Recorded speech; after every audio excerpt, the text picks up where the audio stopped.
mulai.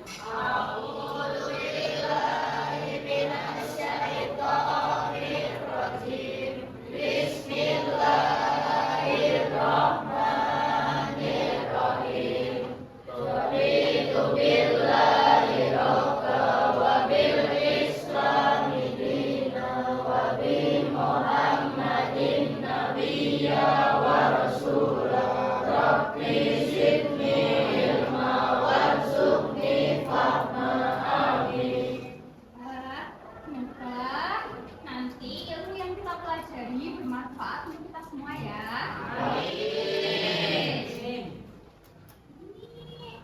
Sepertinya sih kamu sudah bersih ya. Ibu datang-datang sudah bilang bagus banget toh. Makasih ya. Ini siapakah yang tidak berangkat? Apakah yang berangkat juga sedang sehat? Istri. Iya, Rizky izin.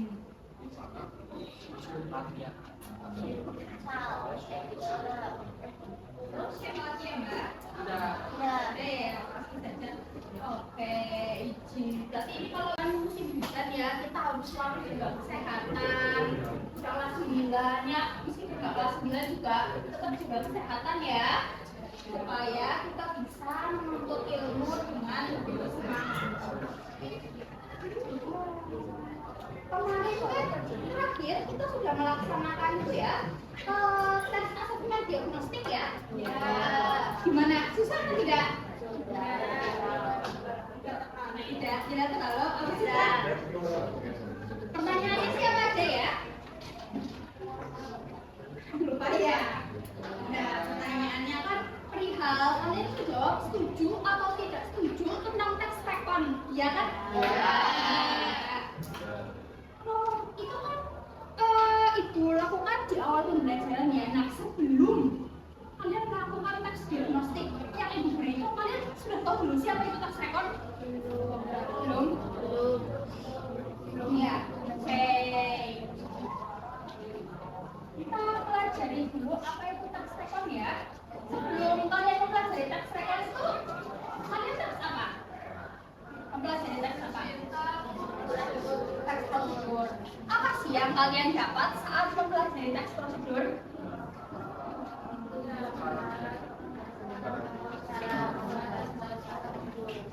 Mengetahui, berarti mengetahui langkah-langkah ya? Oke. Terus selain itu apa lagi Mas Mbak?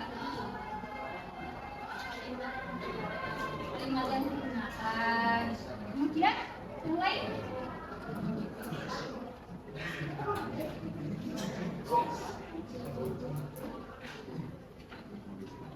Nah, pada kesempatan kali ini kita akan menambah satu teks lagi untuk dipelajari, yaitu teks rekon yang seperti tadi sudah Ibu sampaikan ya. Nih, kita akan masuk materi yang Ibu beri. Sebentar, Ibu akan beri kalian materi.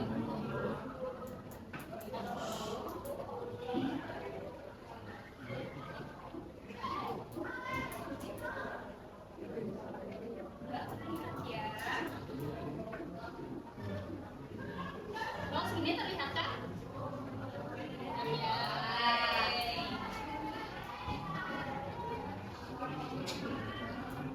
Pada pembelajaran teks rekon kali ini, tujuannya itu untuk kita paham.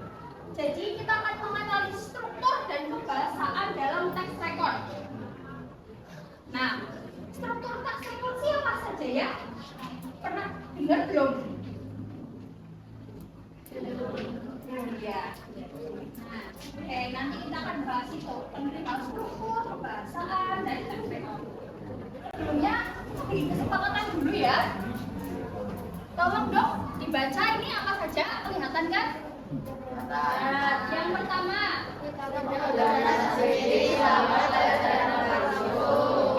yang kedua, apabila ada pertanyaan atau pendapat silakan terlebih dahulu. Yang ketiga, hormati dan hargai teman dulu. Yang keempat, tidak bertanya berkali-kali. Dan yang kelima, semangat aktif. Oke, terima kasih. Apakah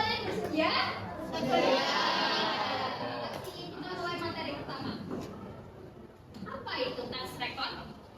Tax record merupakan jenis teks yang berisi informasi cerita atau peristiwa kejadian atau pengalaman masa lalu yang ya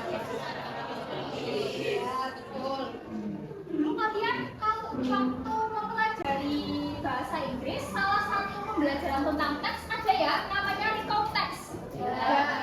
Nah, text record ini itu juga record text, tapi bahasa Indonesia kan ya, dari kata rekonstruksi berarti menyusun kembali. Kalau menyusun kembali dari suatu peristiwa, berarti peristiwanya nyata apa fiksi? Nyata. Nah, betul, nyata. Kalian pernah apa sih belakangan ini? Bukan pernah ya, apa ya? Pengalaman kalian belakangan itu apa? Terbaru habis apa kalian habis melakukan apa? Bisa Pak, mungkin habis jalan-jalan atau sekedar mungkin mau beli makanan kesukaan juga tidak apa-apa, kan bisa dijadikan text record. Apa coba? Coba Mas. Apa Mas Brilian? Apa? Jogging itu bisa berapa Mas? Saya nanti dijadikan text record. Yang lain coba. Nah itu tuh masih masalah berapa? Kita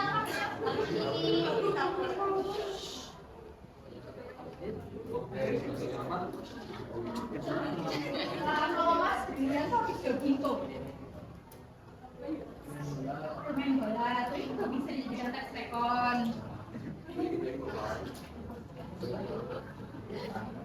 Nah itu tadi perihal text record ya, kan berarti menceritakan kegiatan peristiwa apa yang pernah dilakukan, jadi nyata ya, tidak kalian mengarang seperti membuat cerita fantasi. Kalau itu nanti masuknya bukan text record. Kita sekarang coba baca ciri-ciri text record. Tadi kan sudah ada info sampel dari text record. Sekarang coba ciri-cirinya. Yang pertama apa anak-anakku? Berisi kejadian masa lampau. Cerita masa lampau ini berfokus pada peristiwa pengalaman sejarah dunia yang telah terjadi pada masa lalu. Sebentar. Nah, berarti kejadian yang pernah terjadi kan, bukan kejadian yang baru saja terjadi. Kalau kejadian yang baru saja terjadi berarti teks apa? Iya, berita, betul. Oke, lanjut. Yang kedua, menyajikan urutan peristiwa. Teks record juga menyajikan urutan peristiwa sesuai dengan kronologis yang telah terjadi. Iya, betul. Pendataan kesimpulan mengenai urutan yang sudah kita bahas. Ya, betul. Jadi, kalau pengertian singkatnya gimana ya? Kalau orientasi berarti pengenalan ya, sebelum kita membahas teksnya itu dikenalkan dulu semacam pendahuluan. Nah, urutan peristiwa berarti urutan yang diurutkan secara kronologis harus urut. Dan yang ketiga, kesimpulannya. Maksud berarti sudah ya, paham? Ada pertanyaan? Tidak, sebelum dilanjut. Nah, kita masuk ke pembahasan teks record. Sebelumnya ini dibagi ya. Kan kebahasaannya ada yang konjungsi dan nanti ada yang fakta, opini, serta asumsi. Yang fakta, opini, serta asumsi ini dibagi di pertemuan selanjutnya ya. Kita konjungsi dulu, oke? Silahkan Mas Mbak dibaca. 1. Menceritakan waktu lampau. 2. Penggunaan konjungsi kronologis atau kata yang menunjukkan urutan peristiwa. 3. Penggunaan kata yang menunjukkan siapa. 1. Dia dan sebagainya. Apa, kapan, di mana, bagaimana. 4. Penggunaan merupakan pelabuhan dan disukannya terdapat tulisan pulau-pulau kecil. Itu salah satu contohnya. Ada kata-kata pada masa itu, pada masa lalu, terus pada Agustus tahun 1945 itu kan menunjukkan waktu lampau. Menggunakan kata-kata yang membuat urutan peristiwa apa di situ? Setelah selanjutnya lalu kalau kata-kata yang seperti itu kalian pasti pernah dengar ya, pernah menemukan juga tuh. Nah yang ketiga menggunakan kata yang menunjukkan siapa itu meliputi partisipan aku, kami, mereka, dia dan sebagainya. Apa dan kapan, gimana, kemudian bagaimana. Itu contohnya seperti itu tuh. Profesor Dr. Satyono Sarwodiharjo adalah seorang sastrawan penting yang dimiliki Indonesia. Dan kalimat berikutnya, ini kan ada partisipannya ya, Profesor Dr. Satyono Sarwodiharjo. Apa? Menggunakan kata-kata yang menunjukkan tempat dan waktu. Tuh, contohnya ada ya, Kota Bandung pada tanggal sekian. Namanya juga respon ya. Nah, yang kelima, coba mas-mas yang di sana. Itu bergelapan itu, dibaca coba. 5.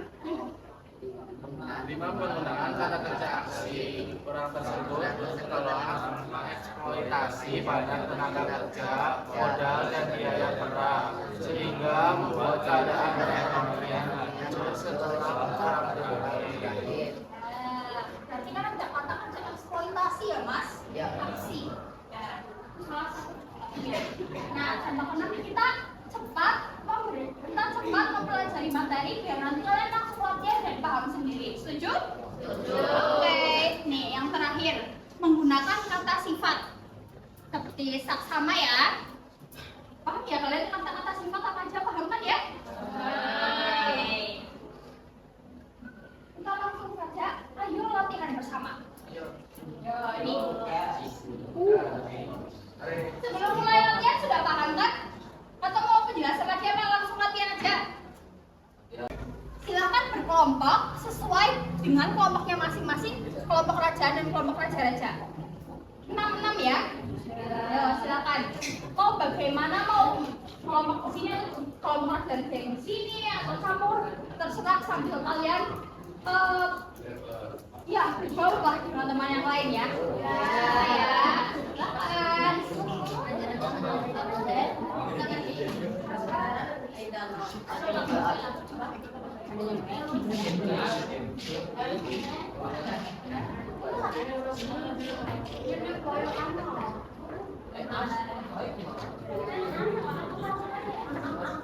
Kalian bagi tugasnya supaya cepat selesai. Ada yang mencari jawaban, tapi ini kalau misalnya jawaban semua ya, ada juga yang menghias. Ini ibu sudah sediakan nih. Ada kertas banyak nih di sini. Ada kertas sampai berwarna, spidol, kucing, kertas origami juga. Silakan ambil ke depan kalau butuh. Tanpa suara. Silakan ambil ke depan anak-anak kalau butuh menghias ya.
Saya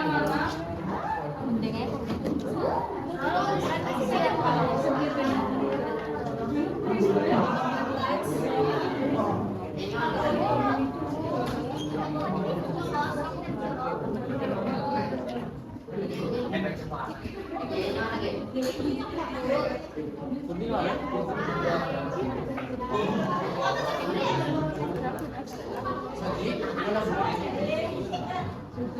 ke depan kalau butuh.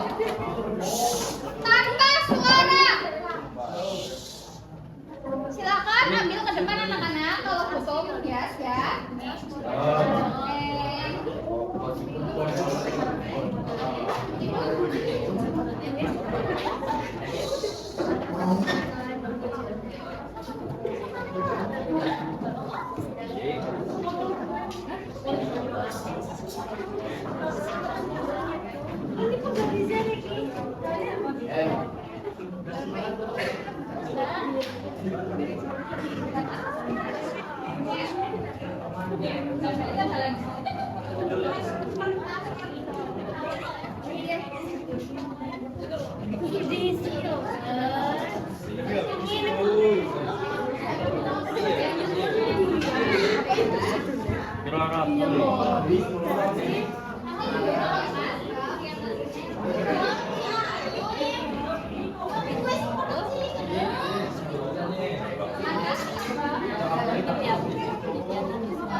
Assalamualaikum warahmatullahi wabarakatuh. Kami dari kelompok Kerajaan Demak ingin mempresentasikan hasil tugas.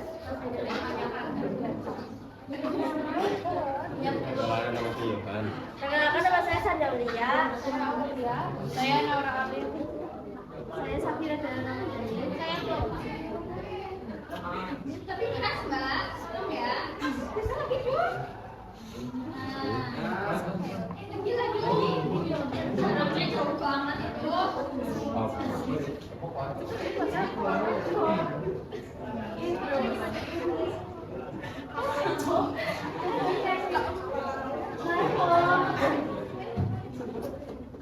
Dari potongan plastik ya.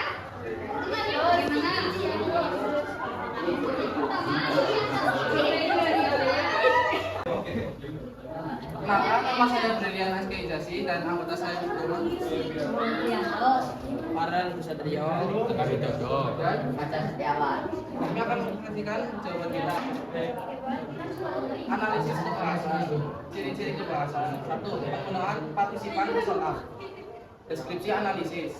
Satu lagi penelitian Indonesia yang telah menorehkan prestasi di kancah internasional. Dia adalah Profesor Dr. Khairul Anwar, penemu dan sekaligus pemilik paten teknologi 4G berbasis OFDM orthogonal frequency division multiplexing.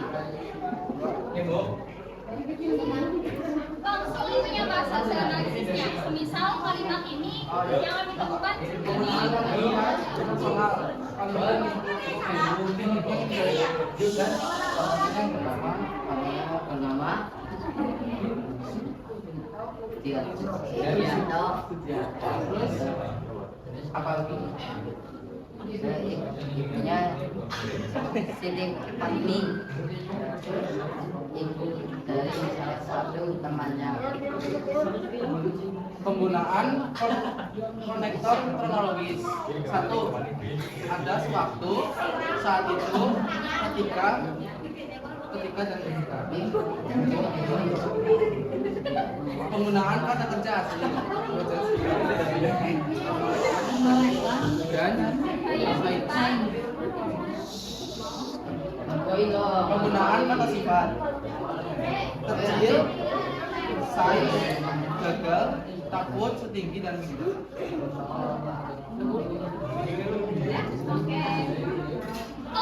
untuk kelompok raja-raja adakah yang beda jawabannya dari kelompok kerajaan Hayamuro? Oke, terima kasih ya Mas. Nah sekarang saya plus dulu nggak sih buat kelompok Hayamuro yang sudah berani maju. Makasih. Sekian dari kami. Wassalamualaikum warahmatullahi wabarakatuh. Waalaikumsalam warahmatullahi wabarakatuh. Sekarang kita bahas ya dari strukturnya.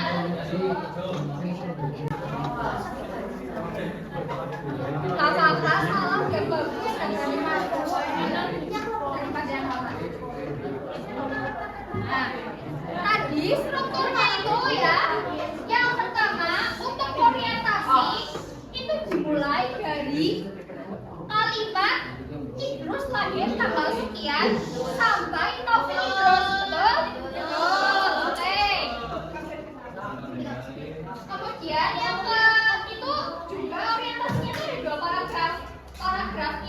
Paragraf yang Idrus dan satu lagi itu nanti itu jadi sedikit lupa ya. Bentar. Nah, yang perkenalan ya. Ya.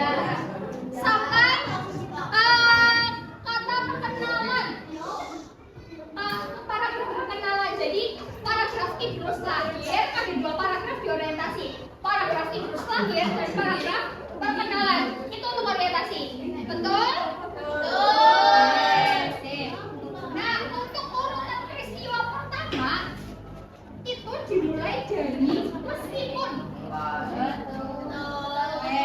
Meskipun dan harusnya.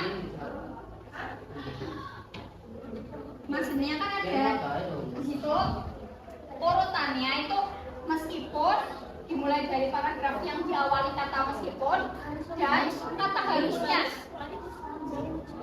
Betul? Siapa salah satu? Betul? Oke. Urutan yang kedua itu dimulai dari kata karena tekanan politik. Betul? Betul. Oke. Dan di akhir orientasinya itu dimulai pada kata di dalam dunia ya. Oke, sip.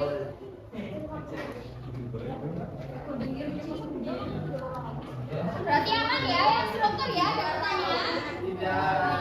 Oke, sekarang kita masuk ke yang kaidah kebahasaan. Tadi kan ada contohnya itu ada penggunaan partisipan. Ini waktunya sudah mau habis ya, langsung saja ya Ibu ya. Tadi ada penggunaan partisipan personal, contohnya apa? Perkenalan. Jadi paragraf Idrus lahir ada dua paragraf di orientasi. Paragraf Idrus lahir dan paragraf perkenalan. Itu untuk orientasi. Betul? Betul.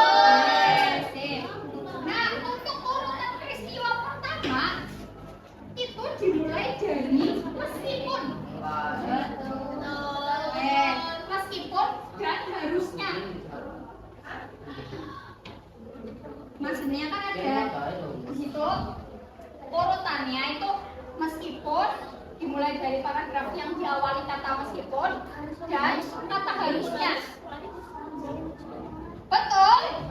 Siapa salah satu? Betul? Oke. Urutan yang kedua itu dimulai dari kata karena tekanan politik. Betul? Betul. Oke. Dan di akhir orientasinya itu dimulai pada kata di dalam dunia ya. Oke, sip.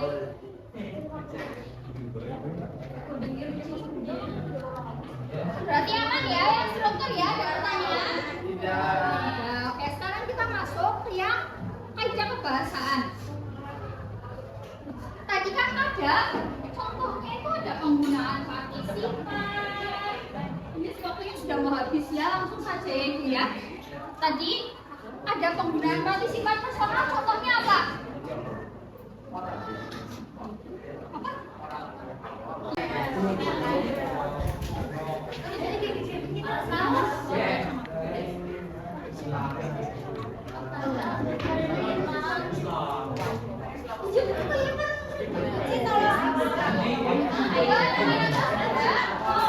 Di jam pelajaran ini.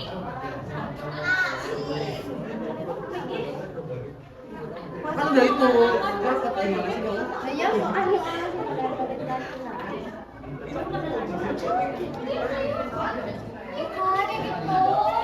Penting ya guys.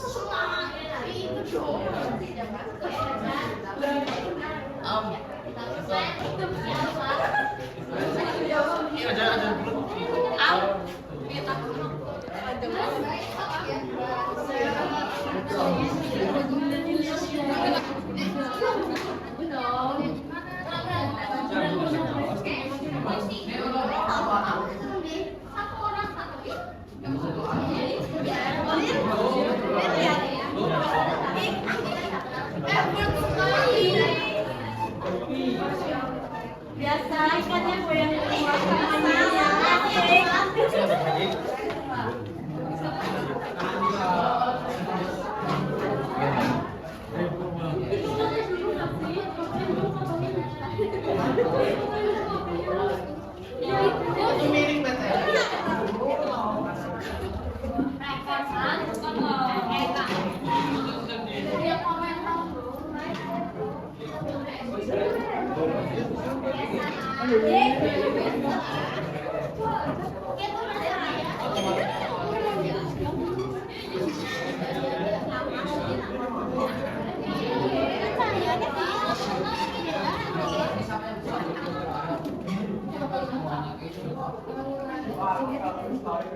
Sudah semua?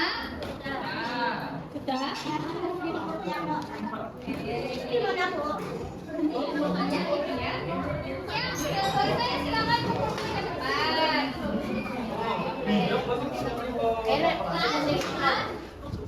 Aku ya, apalagi kita jadi iya kan?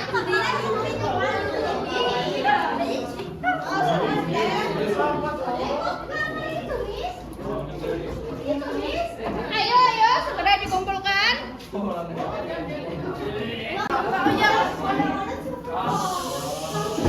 Aku mau. Anak-anak, duduknya nanti dulu ya. Beresan teman. Duduknya nanti dulu ya, Ibu tutup dulu. Tadi kita sudah melakukan kesimpulan ya, tadi bagaimana. Refleksi juga sudah. Sekian pembelajaran tentang perihal struktur dan kaidah kebahasaan pada pagi ini. Kalian senang dan maksud apa tidak? Terima kasih. Ibu juga terima kasih sekali ya atas kerjasamanya. Nah, untuk pertemuan selanjutnya kita akan membahas tentang teks rekor bagian kaidah tentang fakta, opini, dan asumsi. Jadi kalian cari apa sih itu fakta, opini, dan asumsi. Minggu besok pertemuan kita selanjutnya kita akan bahas tentang itu. Paham?